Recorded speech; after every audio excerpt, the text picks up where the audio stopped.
கன்னட நடிகர் கிச்சா சுதீப் ஒரு பத்திரிகையாளர் கேட்ட கேள்விக்கு எவ்வளவு அழகா பதில் சொல்லியிருக்காரு பாருங்க. டைம்ஸ் நோவை சேர்ந்த ஒரு பத்திரிகையாளர் வந்து கேக்குறாரு, உங்க படம் எல்லாம் கன்னட படம் தானே, அதுக்கப்புறம் எதுக்கு அதுக்கெல்லாம் இங்கிலீஷ் டைட்டில் வைக்கிறீங்க அப்படின்னு ரொம்ப சாமர்த்தியமா சுதீப்ப மடக்கிற மாதிரி கேள்வி கேட்டதா நினைச்சு ஒரு கேள்வி கேட்கிறாரு. அதுக்கு சுதீப் ரொம்ப அழகா கன்னடத்துல பதில் சொல்றாரு.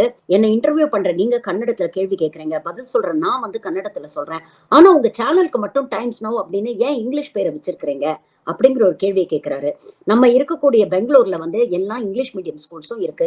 எல்லா பிள்ளைங்களும் அங்க போய் இங்கிலீஷ் படிக்கிறாங்க. அதுக்காக எல்லாரும் கன்னடாவை மறந்துட்டாங்களா என்ன? தியேட்டருக்கு வந்து படம் பாக்குறவங்க எல்லாருமே கன்னடிகாஸ் தானே. கன்னட படம் பார்க்கணும் அப்படின்னு நினைச்சு தானே வராங்க. ஒரு டைட்டில்ல என்ன இருக்கு? சரி, இதெல்லாம் இருக்கட்டும். ஸ்கூல்ல கத்து கொடுக்குறீங்களே, ஏ ஃபார் ஆப்பிள்னு தானே கத்து கொடுக்குறீங்க. ஆப்பிளுக்கு கன்னடத்துல என்ன சொல்லுவீங்க? இப்போ அதுக்கு பதில் சொல்லுங்க. ரொம்ப யோசிக்கிறீங்க தம்பி. இவ்வளவு எல்லாம் யோசிக்காதீங்க அப்படின்னு ரொம்ப அழகா லெஃப்ட் ஹேண்ட்ல டீல் பண்ணிட்டு போயிருக்கிறார்.